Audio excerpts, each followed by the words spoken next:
Eric here with heatcable.com, and today we've got another customer with a great question. Can heat cable burn your house down? Well, the answer to that is yes, but so can your toaster, so can your washer and dryer, and so can your kids. So the question is, what are we doing to prevent that catastrophe from happening? There are a number of things you can put in place to protect your system, just like you would protect your kids, your toaster, or your washer and dryer.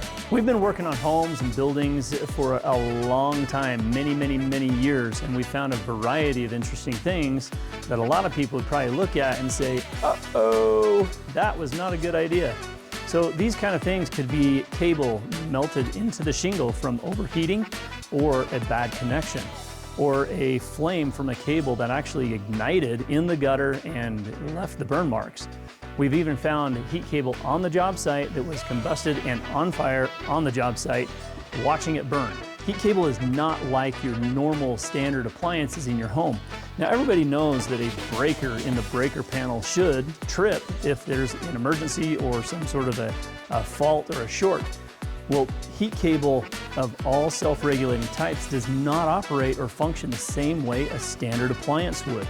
Something like your toaster, or maybe your TV, or a furnace. They just don't do the same thing. So heat cable has this oblong shape.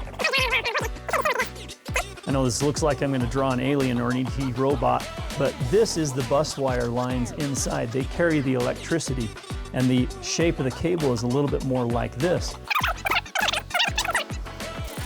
In between these bus wire lines is a plastic material that has carbon built into the material.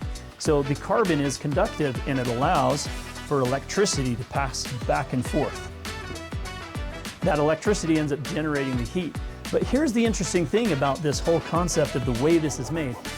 The carbon polymer in the core of this cable, it acts almost like a capacitor or a battery, and it consumes power, and it changes that flow of electricity. So your breaker back at the panel, it's not going to receive the same readings as a standard appliance like a toaster or something like that. And so what happens with this in here is if somebody were to damage the cable, or a rodent chewed on it, or something happened, if you get a short in the cable, what's going to happen is that's going to start sparking and arcing. But because the heat cable functions this way, the breaker at the panel is not going to receive the same kind of signal as your toaster is sending. And so a standard breaker won't trip. And therefore your heat cable could actually ignite, catch fire, and start burning without stopping or having something to stop it.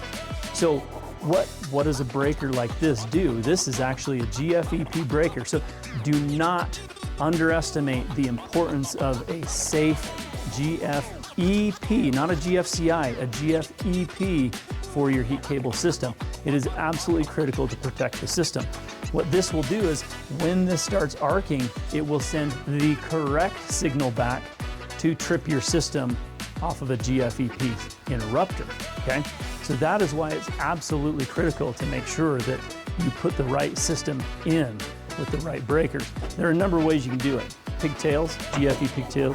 This is a 240 volt GFE pigtail, but they can be done in a number of ways. Now let's go back to our first question. Can it catch on fire? Absolutely. Anything can catch on fire if it's not done right, not done well. That also brings me to the point of use a quality heat cable. I have had cable out of a certain country that I do not want to buy anymore. It combusted on the job site. Luckily, we had the right breaker in place, which stopped the system. But you have to have good quality products. So we use Dirextan. It's an amazing product. It's got some of the best durability, best results. You can find it here on heatcable.com, cut to length pieces, whatever you need. But again, can it burn a house down? If your installer doesn't know what they're doing, or if they're not putting the right protection in, that raccoon out there wanting to chew on some wire can cause you serious grief. And yes, your heat cable can catch on fire. So I hope that this answers that question. Can heat cable catch on fire? Of course it can, along with everything else. So again, use the right protection, set your system up correctly. If you got questions on anything else with your system, on protecting it, preventing damage like this, reach out to us here at heatcable.com. We're always here available. We want you to do your project. Do it once, do it right.